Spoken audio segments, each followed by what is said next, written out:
네, 오늘 함께 나눌 하나님의 말씀 로마서 1장 6절과 7절 말씀입니다. 로마서 1장 6절과 7절 말씀.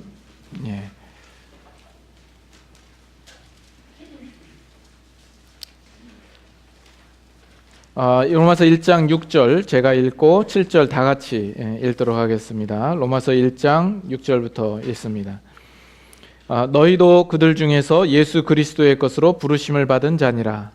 로마에서 하나님의 사랑하심을 받고 성도로 부르심을 받은 모든 자에게 하나님 우리 아버지와 주 예수 그리스도로부터 은혜와 평강이 있기를 원하노라. 아멘. 제가 잠깐 기도합니다. 하나님, 오늘 거룩한 주님의 날을 맞이하여서 이 자리로 나와 하나님께 찬양과 경배와 영광을 돌리고 또 하나님께서 우리에게 이르시는 말씀을 듣기를 소망합니다.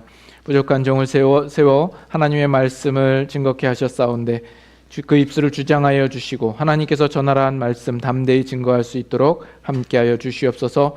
또 이 자리에 참여한 모든 성도들의 마음도 주님께서 주장하여 주셔서 그 말씀을 겸허히 받고 그 말씀 가운데에 우리가 마땅히 행하여야 할 것을 깨달아 그 삶대로 실천하여 나아가는 귀한 은혜가 있게 하여 주시옵소서. 예수님의 이름으로 기도드리옵나이다. 아멘.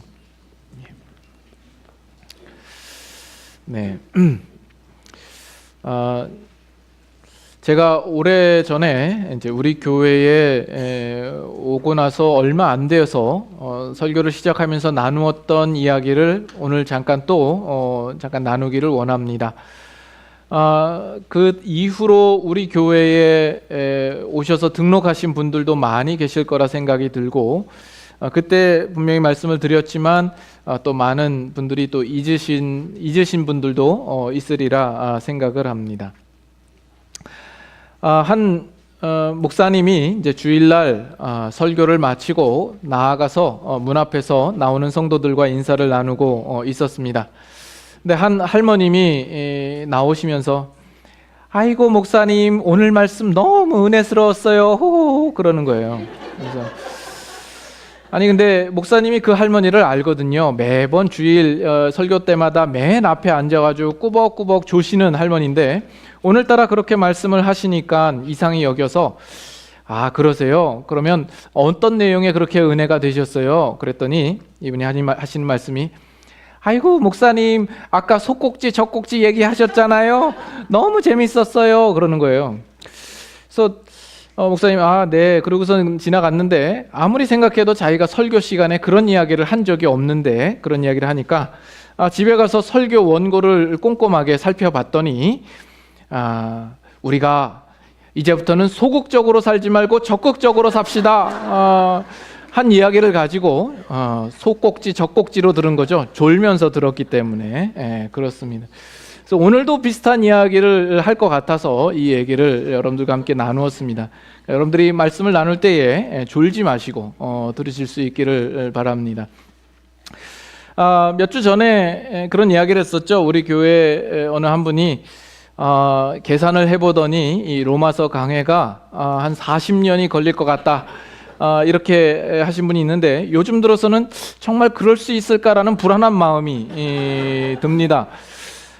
저도 이제 다음 주 정도에는 이 로마서 1장의 서두를 마치고 그 다음으로 나아갈 수 있지 않을까 하는 그런 기대감과 예상을 가지고 한 주를 시작을 하게 되는데 막상 말씀으로 들어가 보면 거기에 뭔가 자꾸 새로운 게 나오는 거죠. 그래서 그냥 지나갈 수가 없게 되는 겁니다. 여러분들은 이런 상황이 어떻게 느껴집니까? 어떤 기분이 드십니까? 아니 왜 진도를 나가지 못하고 늘 같은 곳에서 맴도나 이런 생각이 드십니까? 여러분 집에서 이제 마음 먹고 이제 청소를 좀 하겠다. 오늘 마침 또 교회 대청소가 있는데 청소를 하겠다 마음을 먹고 청소를 하는데 구석구석마다 자꾸 쓰레기가 나오는 거죠. 여기저기서 먼지가 나오고 정리할 거 나오고 처분해야 될 게 나와서 결국은 걷는 방은 오늘 다 하지 못하고 다음으로 넘겨야 되는 그런 짜증스러운 상황과 비슷하게 느껴지십니까? 얼마나 이 설교 시간이 지겹게 생각되셨으면 그런 느낌이 들겠습니까? 빨리 지나갔으면 좋겠다라는 생각뿐이죠. 그러나 저의 느낌은 좀 다릅니다. 광산에서 광부가 다이아를 캐는데 이 스팟에서 캐면 캘수록 자꾸 다이아가 나오는 거예요. 어떻게 지나칠 수 있겠습니까? 여러분 같으면 그 자리를 그냥 지나가겠습니까? 거기서 캘 수 있는 다이아는 다 캐고 가야 되지 않겠습니까? 그렇게 자꾸 나오는 것은 감사한 것이죠. 그래서 우리가 이 로마서 서두 부분을 이렇게 자세하게 여러 차례에 걸쳐서 나누는 것은 정말 감사한 일입니다. 하나님께서 은혜를 주시고 또 성령님께서 눈을 밝혀주셔서 그 말씀의 풍성함으로 채우시고 인도하여 주시는 결과가 아닌가 생각을 합니다. 그래서 아무튼 저는 하나님께서 주시면 주시는 대로 이 자리를 통해서 여러분들에게 모든 것을 다 쏟아 넣으려고 마음을 먹고 있습니다. 이 부분은 나중에 아껴뒀다가 써먹어야지 하는 그런 마음을 가지지 않으려고 합니다. 그런 이야기가 있죠. 아껴서 똥 된다고. 그래서 나중에는 아예 기회가 없을지도 모르죠. 오늘 나눌 이 로마서 이 말씀도 나중에 여러분들과 또 나눌 기회가 전혀 오지 않을 수도 있을 겁니다. 그래서 저는 오늘 주신 말씀이 있으면 그 말씀을 가지고 여러분들과 다 쏟아내어서 함께 나누고 싶은 마음입니다. 내일 일은 내일 걱정하도록 하지요. 그때 되면 그때에 또 하나님께서 새로운 것을 또 허락하여 주실 것이라는 믿음이 있기 때문에 그렇습니다. 그런데 돌아보면 지난 10년 동안 쭉 그렇게 온 것 같아요. 저는 그것이 참 신기하고 감사합니다.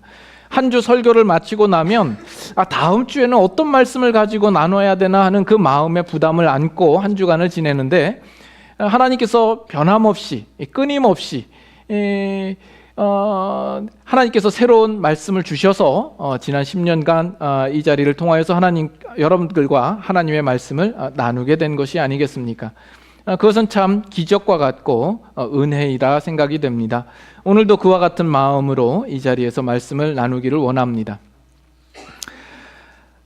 그런데 여러분들의 표정을 보니까 이런 이야기를 하는 중에도 이러거나 말거나 나랑은 전혀 상관없다, 전혀 관심 없는 표정으로 계시는 분들이 계신데 그런 분들이 제일 나쁩니다.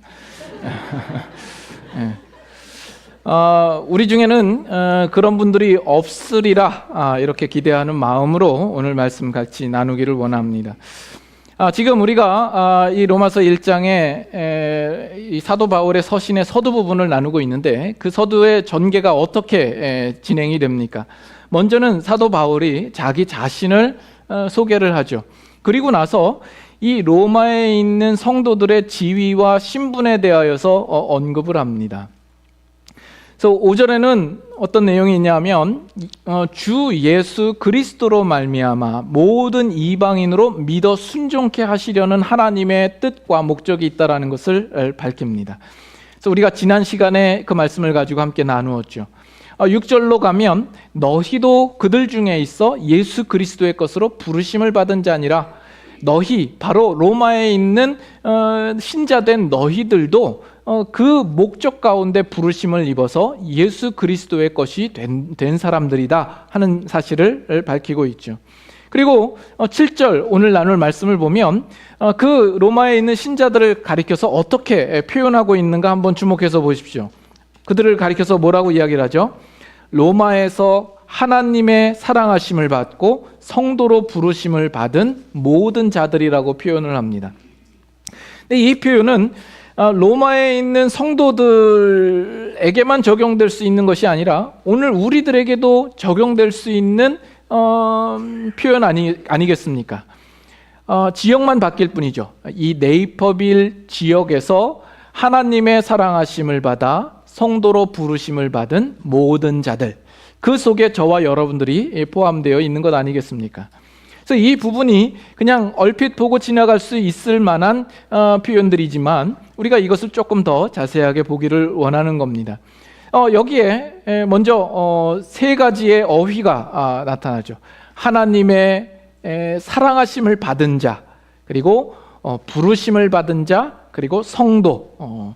그래서 이 부분을 먼저 간단하게 좀 생각을 해보기를 원합니다. 먼저 우리들이 하나님의 사랑을 받은 자라고 이야기를 합니다. 자, 여러분들은 누구에게 사랑을 받으면 가장 기뻐하시겠습니까? 여러분 과거에 누군가에 대하여서 사랑과 연민의 감정을 가져보신 적이 있으십니까? 정말 그 사람에게 사랑을 받으면 정말 더할 나위 없이 좋겠다라는 그 간절한 기대와 소망과 소원을 가져본 적이 있지 않으십니까? 사랑받기를 갈구하고 목말라 원했던 그런 기억이 아마도 있으실 겁니다. 그런데 여러분들의 바램과 여러분의 소원이 이루어져서 그 대상으로부터 내가 정말 큰 사랑을 받게 되었다라고 한다면 그것은 얼마나 기쁘고 감격스러운 일이겠습니까? 여러분들의 삶 가운데에서 그런 사랑의 결실로 결혼을 하시게 된 분들이 다 이신 줄로 믿습니다. 지금도 그러냐라는 것은 묻지 않겠습니다. 그러나 우리가 누군가로부터 정말 사랑과 관심을 받는다라는 것은 참 기쁘고 즐겁고 행복한 일이 아니겠습니까? 그런데 바로 우리들을 가리켜서 하나님의 사랑하심을 받은 자라고 이야기를 합니다. 이 어찌 우리가 기뻐하지 않을 수 있겠으며 우리가 어찌 감격과 감사가 없을 수 있겠습니까? 성경은 하나님께서 우리를 불러내어 구원을 허락하여 주시고 하나님의 자녀 삼으신 그 모든 것은 하나님의 사랑에 기인한다고 말씀하고 있습니다. 에베소서 2장 말씀 한번 볼까요? 에베소서 2장.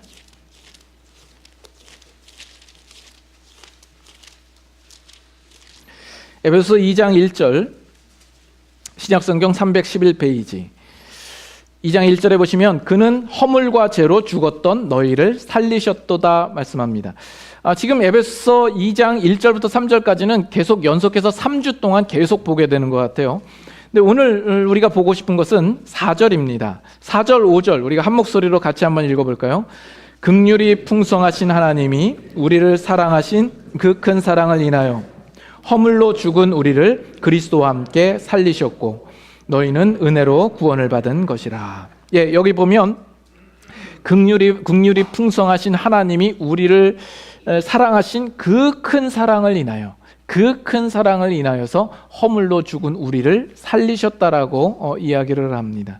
우리의 구원의 그 기원은 하나님의 사랑이었던 겁니다. 하나님께서 예수님에 대하여서 이야기를 할 때 이 내용을 여러분 기억하실 겁니다. 이는 내 사랑하는 아들이요 내 기뻐하는 자라. 하나님께서 친히 하늘로서 음성으로 말씀하신 내용입니다. 여러분 성경에 어떤 사건 속에 이 내용이 나오는지 기억나십니까? 두 가지 사건 속에서 나옵니다. 예수님께서 세례 요한에게 세례를 받으시고 물에서 나오실 때, 그리고 변화산상에서 세 제자를 데리고 올라가셨을 때 하나님께서 하늘로서 음성을 내셔서 이는 내 사랑하는 아들이요 내 기뻐하는 자라 말씀합니다. 그런데 요한복음 17장 한번 가보실까요? 요한복음 17장에는 우리가 예전에 요한복음 볼 때도 여러 차례 생각했었던 내용이긴 합니다만 예수님께서 십자가 순환을 당하시기 전에 제자들을 놓고 대제사장적 기도를 올리신 내용입니다. 요한복음 17장 21절 보시면 하나님이여 아버지여 아버지께서 내 안에 내가 아버지 안에 있는 것 같이 그들도 다 하나가 되어 우리 안에 있게 하사 세상으로 아버지께서 나를 보내신 것을 믿게 하옵소서. 내게 주신 영광을 내가 그들에게 주었사오니 이는 우리가 하나가 된 것 같이 그들도 하나가 되게 하려 함이니이다. 23절 곧 내가 그들 안에 있고 아버지께서 내 안에 계시어 그들로 온전함을 이루어 하나가 되게 하려 함은 다 같이 했습니다. 아버지께서 나를 보내신 것과 또 나를 사랑하심 같이 그들도 사랑하신 것을 세상으로 알게 하려 함이로소이다. 네.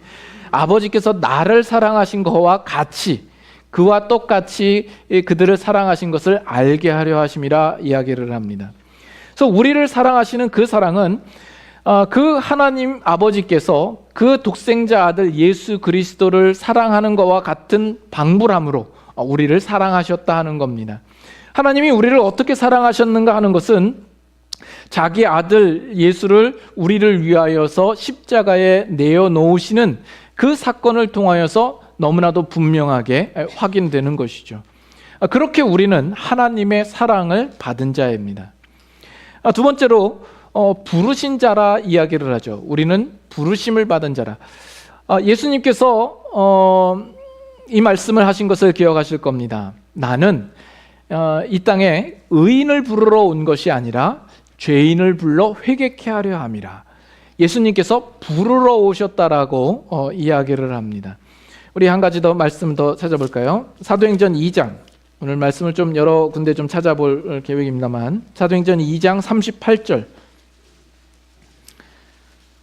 사도행전 2장 38절.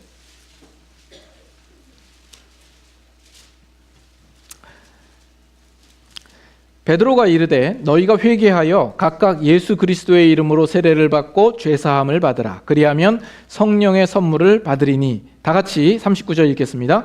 이 약속은 너희와 너희 자녀와 모든 먼데 사람 곧 주 우리 하나님이 얼마든지 부르시는 자들에게 하신 것이라 하고, 이 회개하여 세례를 받고 죄사함을 받게 되며 성령의 선물을 받게 되는 이것은 뭐라고 이야기를 합니까? 하나님이 얼마든지 부르시는 자들에게 하신 것이다라고 이야기를 하죠. 하나님께서 부르시는 자들이 있다라고 이야기를 합니다. 또 베드로전서 2장 9절 말씀, 여러분 암송하시는 분이 있으실 걸로 압니다. 우리 찾아보지 않고 암송하기로 하죠. 너희는 택하신 족속이요 왕같은 제사장들이요 거룩한 나라요 그의 소유된 백성이니 이는 너희를 뭐라고요? 어두운 데서 불러내요 기이한 빛에 들어가게 하신 자의 아름다운 덕을 선전하게 하려 하심이라. 거기도 보면 이는 너희를 어두운 데서 불러내었다라고 이야기를 하고 있죠. 그래서 우리는 어떤 존재인가 하면 죄와 사망과 흑암의 자리에서 부르사 우리로 예수 그리스도를 알게 하며 믿게 되어 우리로 그리스도의 사람이 되게 하신 것입니다. 이 부르심에는 두 종류가 있다라고 이야기를 합니다. 로이드 존스 목사님이 이렇게 구분을 하고 있는데 일반적인 부르심과 효과적인 부르심이 있다라고 이야기를 합니다. 일반적인 부르심이라고 하는 것은 어디서나 복음이 전파되고 있는 것이죠. 이 세상 모든 사람들을 그 구원의 자리로 부르고 있습니다. 이것을 일반적인 부르심 또는 보편적인 부르심이라고 이야기를 하고, 반면 효과적인 부르심이라고 하는 것은 지금 우리가 보고 있는 로마서에서 사도 바울이 이야기하고 있는 그 부분입니다. 우리를 예수 그리스도를 믿게 하는 자리로 부르시는 부르심입니다. 복음을 전할 때에 이 세상에 있는 모든 만민에게 그들을 불러 구원의 자리로 초청하고 있는 것이죠. 우리는 이 세상에 있는 모든 만민을 부르고 있습니다. 그러나 같은 회중 안에 있으면서 같은 설교를 듣고 같은 복음 전도를 함에도 한 사람은 믿고 한 사람은 믿지 않는 것이죠. 한 사람은 그리스도인이고 한 사람은 비그리스도인이 됩니다. 그 사람이 믿게 되는 것은 그 안에 효과적인 부르심이 있었기 때문이다라는 것이죠. 이 부르심은 결코 내가 스스로 선택하는 것이 아니라 성령님께서 그 일들을 가능하게 하시는 것입니다. 그래서 사도 바울이 고린도전서 2장에 보면 내가 너희에게 그 복음을 전할 때에 말과 지혜의 아름다운 것으로 하지 아니하였고 오직 성령의 나타남과 능력으로 하였나니 이는 너희의 믿음이 사람의 지혜에 있지 아니하고 하나님의 능력에 있음을 알게 하려 함이라 이야기를 합니다. 그래서 우리로 예수 그리스도를 믿게 되는 이 일들은 성령님께서 우리를 가능케 하시는 것이죠. 그래서 우리가 같은 성경을 보고 같은 하나님의 말씀을 듣지만 그 말씀에 대하여서 전혀 믿음의 고백이 나타나지 않는 사람이 있는 반면, 그것을 듣고 회개하여 변화받고 예수를 구주로 믿는 사람이 있습니다. 그 믿음은 바로 효과적인 부르심이 그 안에 있었기 때문에 가능하게 되었다라는 겁니다. 그래서 오늘 이 자리에 있는 여러분들이 정말 예수 그리스도를 믿음으로 고백하는 자가 되었다면, 여러분들을 향하여서 하나님께서 여러분들을 효과적으로 성령 안에서 여러분들을 부르신 것이죠. 이 세상에 있는 많은 사람들 중에서 특별히 여러분들을 불러낸 여러분들은 특별한 존재가 됩니다. 하나님의 은혜를 입은 자가 되는 것이죠. 그래서 이 모든 것들을 다 총괄해서 마지막으로 그들을 성도라, 이렇게 부르는 겁니다. 성도 그러면 뭐 여러분들이 모르시진 않죠. 다 알죠. 익숙한 단어이고, 보통 예수님을 믿고 교회에 등록해서 신앙생활을 하는 모든 사람들을 가리켜서 이야기를 합니다. 마치 이 불교에서 중생이라고 이야기하는 것처럼 우리는 성도를 그렇게 이해를 하죠. 교회 안에서 특별히 직분을 얻지 아니한 일반 성도를 가리켜서 부르기 좋게 부르는 경향들이 있습니다. 그러나 이 성도라는 호칭 속에는 상당한 지위와 놀라운 의미가 있습니다. 여러분, 이 교회 가운데서 집사나 권사나 장로와 이 성도와 어느 게 더 영광스러운 의미가 있다라고 생각을 하십니까? 눈치를 보니까 성도죠. 성도가 더 영광스러운 의미가 있는 겁니다. 근데 사실 우리가 집사나 장로나 권사나 목사라도 우리는 모두 다 성도인 겁니다. 다만 다른 성도를 유익하게 하고 더욱 섬기기 위하여서 그 직분이 있을 따름인 것이죠. 그래서 직분과 성도의 관계가 어떤 계급의 관계, 상하나 우열의 관계가 아니라는 것을 분명히 아실 수 있어야 하겠습니다. 그럼 성도라는 것이 무엇이냐? 성도라는 그 문자적인 뜻은 거룩할 성자, 무리 도자를 씁니다. 거룩한 무리라는 뜻이 되는 거죠. 근데 그 무리에 속한 개인을 지칭할 때도 성도라고 이야기를 합니다. 영어로 하면 세인트가 되는 것이죠.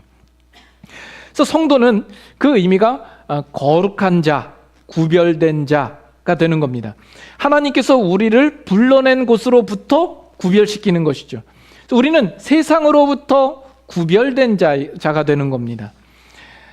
이 세상은 하나님을 영화롭게도 하지 아니하고 하나님을 높이지도 아니하고 하나님을 미워하고 대적하고 반대합니다. 그 가운데서 우리가 구별되어 나온 것이죠. 지금 이 로마에 있는 예수 그리스도를 믿는 신자들을 향하여서도 그들을 성도라, 이 사도 바울이 이렇게 부르고 있는 겁니다. 당시 이 로마 시민들, 일반 시민들의 삶이 어땠을까? 그것을 짐작하는 일은 그렇게 어렵지 않습니다. 이 로마서 1장 18절 이후의 내용들을 보면 사도 바울이 편지를 쓸 당시에 로마 사람들이 어떤 류의 삶을 살았는가 하는 것이 대충 짐작이 됩니다. 그들은 하나님을 영화롭게도 하지 아니하며 마음이 미련하여지고 허망하여지고 어두워져서 사람과 짐승을 경배하기도 하고 성적으로 타락하기도 하고 여러 끔찍하고 흉악한 범죄를 저지르는 그런 죄악 가운데 있었던 것을 우리가 짐작할 수 있습니다.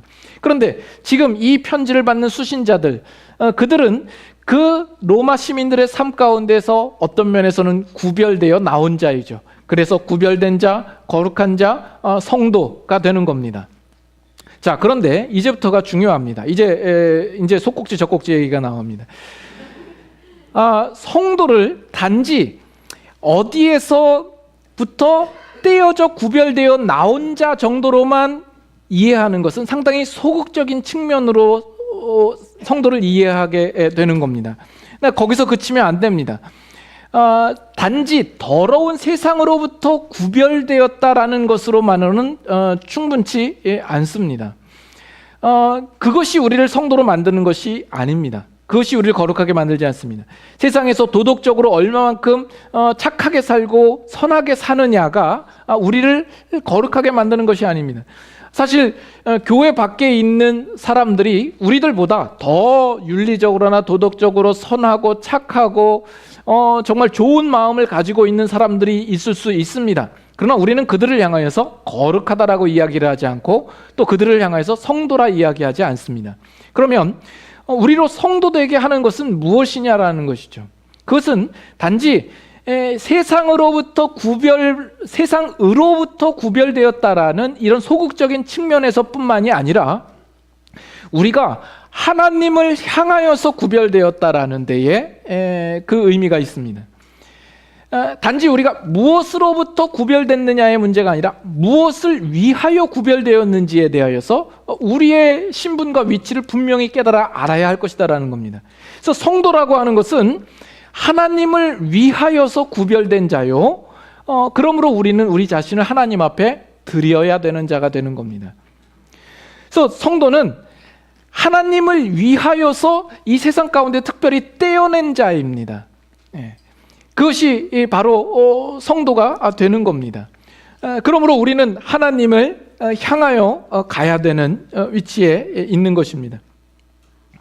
만약 이것이 아니라면 우리는 그리스도인일 수 없습니다.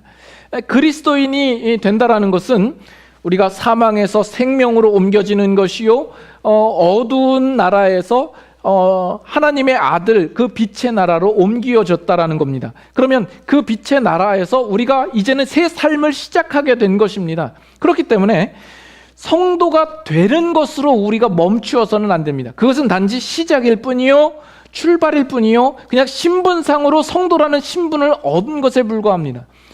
우리는 더 나아가서 성도다워져야 되는 겁니다.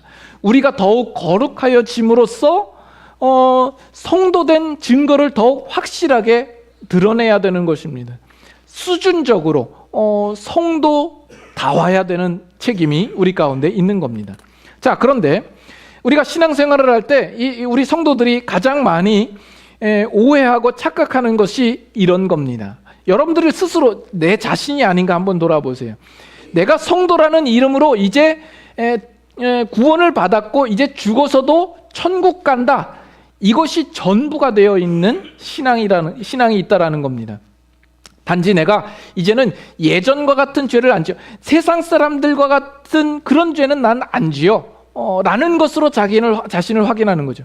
혹 우리가 죄를 범한다 할지라도 하나님의 은혜가 너무나도 크기 때문에 내가 언제든지 회개하면 내가 죄사함을 받을 수 있다라고 생각을 하고, 우리의 신앙생활이라고 하는 것은 내가 성도로 부름받은 그 상태와 신분을 그저 유지하는 것으로 이해하고 있는 경우가 많다라는 겁니다.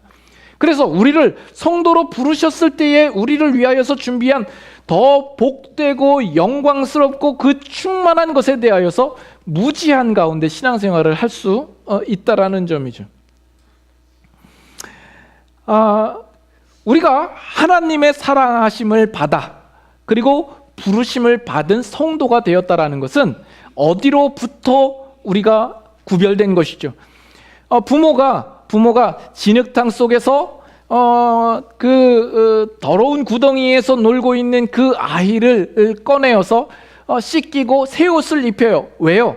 이 아이를 데리고 더 좋은 곳으로 가려고, 이제 베케이션 가려고 더 아름다운 곳으로, 재밌는 곳으로 데려가려고 입힙니다. 근데 이 아이는 그 부모의 의중을 알지 못하는 것이죠.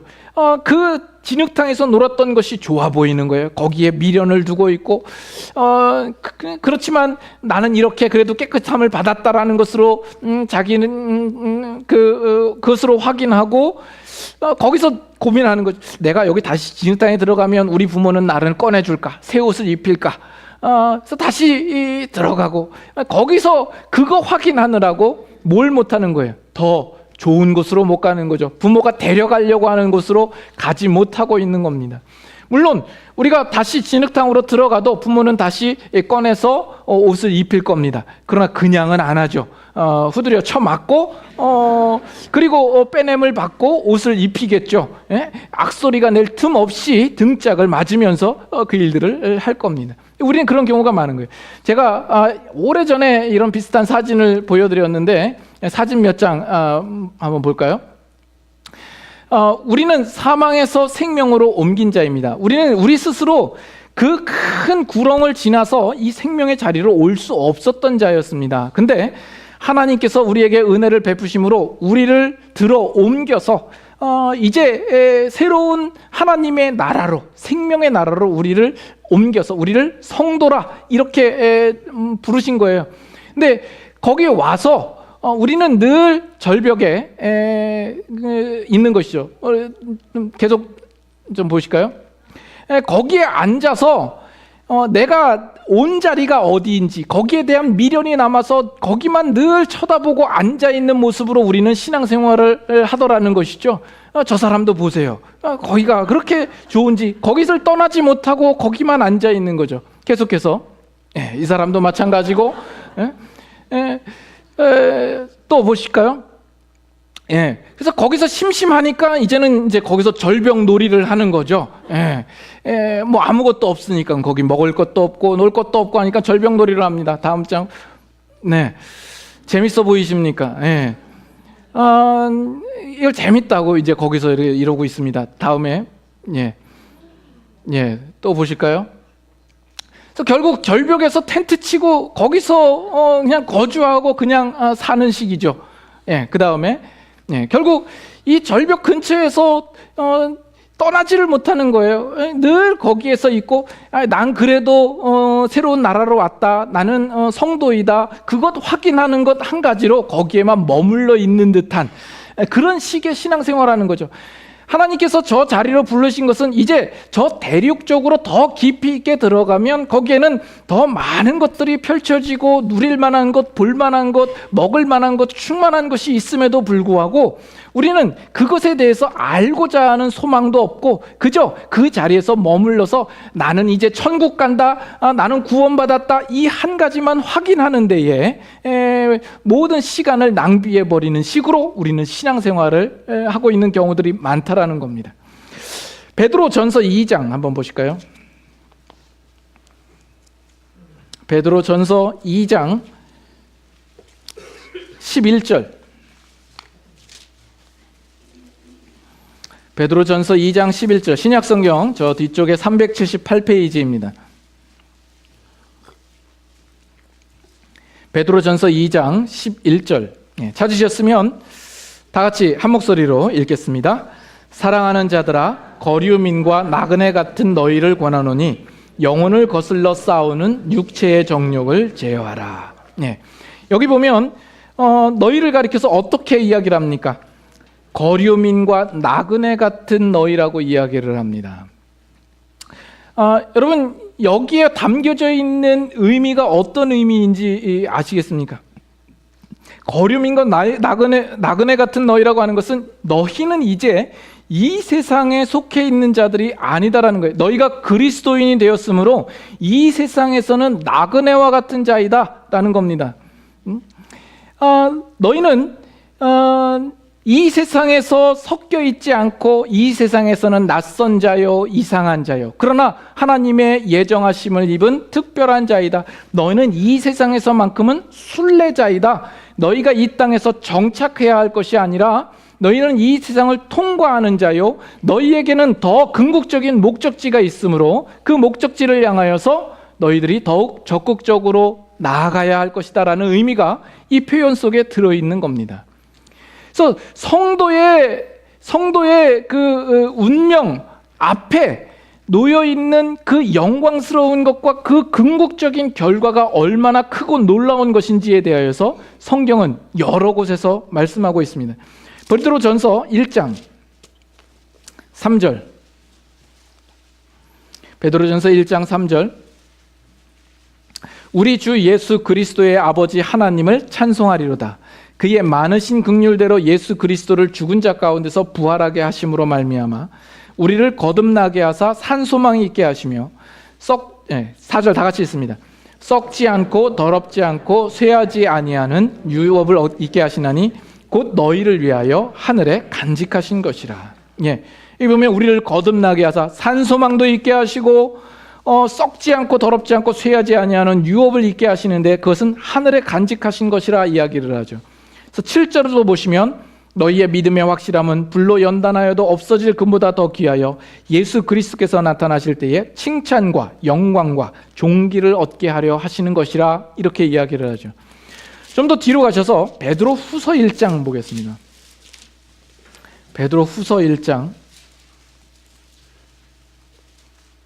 자 3절 4절 있습니다.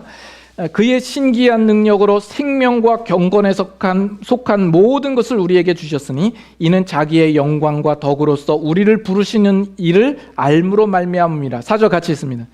이로써 그 보배롭고 지극히 큰 약속을 우리에게 주사 이 약속으로 말미암아 너희가 정욕 때문에 세상에서 썩어질 것을 피하여 신성한 성품에 참여하는 자가 되게 하려 하심이라. 예.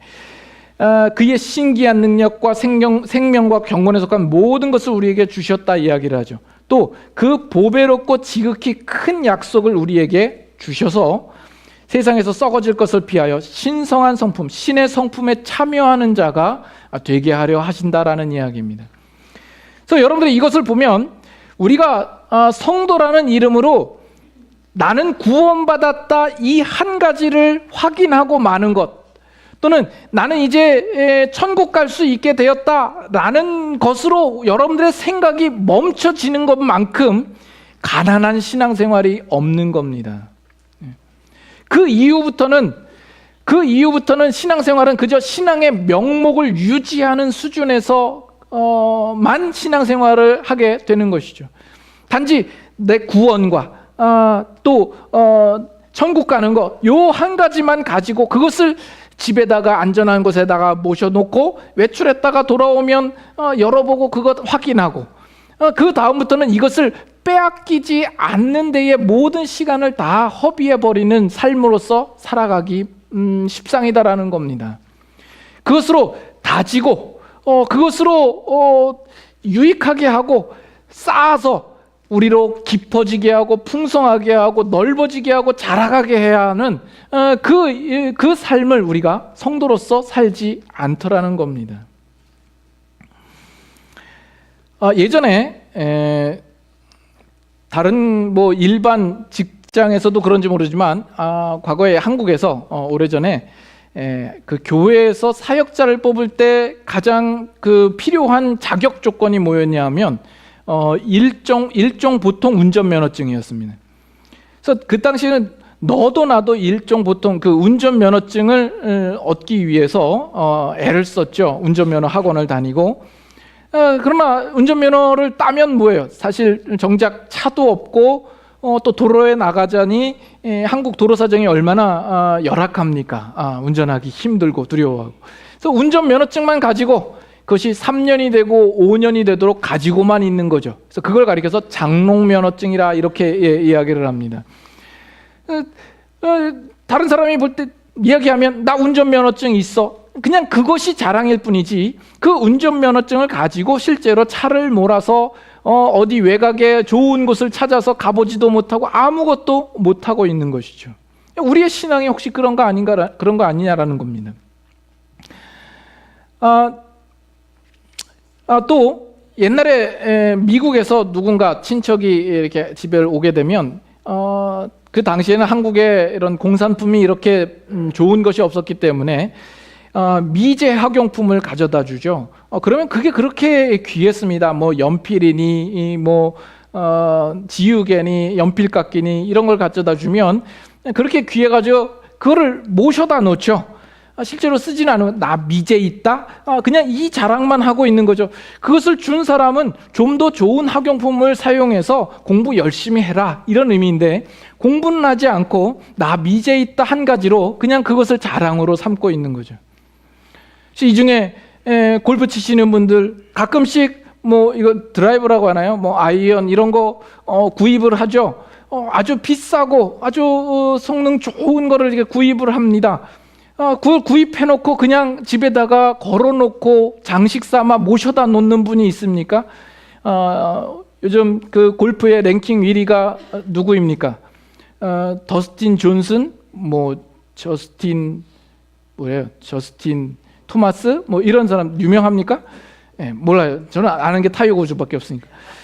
난 그 사람과 똑같은 아이언 쓴다, 똑같은 드라이브 쓴다, 뭐 이러면서 그냥 그것으로 자랑으로 삼지 그걸 가지고 나가서 필드에서 플레이를 하지 않는 그런 사람이 있다면 얼마나 미련한 사람입니까? 혹시 우리가 성도라는 직분, 성도라는 신분을 얻었음에도 불구하고 이 성도가 가지고 있는 놀라운 부분들을 우리는 알지 못하고 무지한 가운데 혹시 살고 있지 않느냐라는 겁니다. 그것이 10년, 20년 신앙생활을 해도 여전히 변함이 없고 그저 그 신분 하나 유지하고 빼앗기지 않으려고 하는 신앙의 모습으로 신앙생활을 하고 있지 않냐라는 겁니다.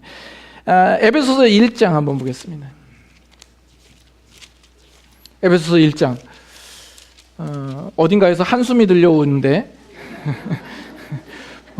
본인의 모습에 대해서 한숨을 쉬시는 겁니까?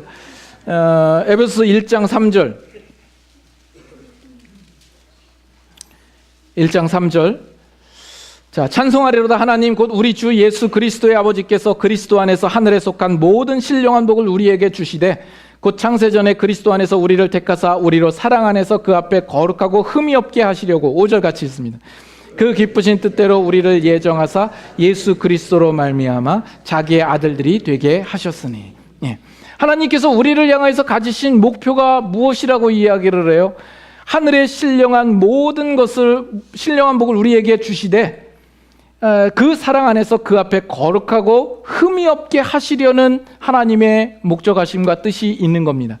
그 일들을 위하여서 하나님이 시작하신 일이 뭐예요? 예수 그리스도 안에서 우리로 그의 아들들이 되게 하신 것입니다. 그것은 시작인 것이죠. 그러면 우리가 아들된 입장이 되었다면 이제는 하나님께서 목적하신 그 자리까지 가야 되는 것 아닙니까? 거기에서 멈추서서는 안 되는 것 아닙니까? 요즘은 영화 보러 가면요, 영화 시간에 맞춰서 가면 바로 영화가 시작하는 게 아니라 그 전에 그 영화 예고편들이 줄지어 이렇게 방영이 되죠. 그게 한 15분, 20분 정도는 되는 것 같아요. 요즘 영화관 안 가서 잘 모르시는가 본데. 그러면 그 예고편만 보고 나오시는 분 계세요? 그 예고편 보고 나오고 야 재밌다 오늘 영화 잘 봤다 이런 사람 있으세요? 없으시잖아요. 우리 신앙생활은 나 예수 믿고 천국 가고 구원 갖고 이건 어떤 면에서는 우리에게 주어진 하나의 예고편에 불과한 것인데 우리를 위하여서 더 크고 풍성한 것들을 예비해 두신 것이 있는데 우리는 그것으로 이미 다 만족해 버렸어요. 이미 그것이 다 전부가 돼 버렸어요.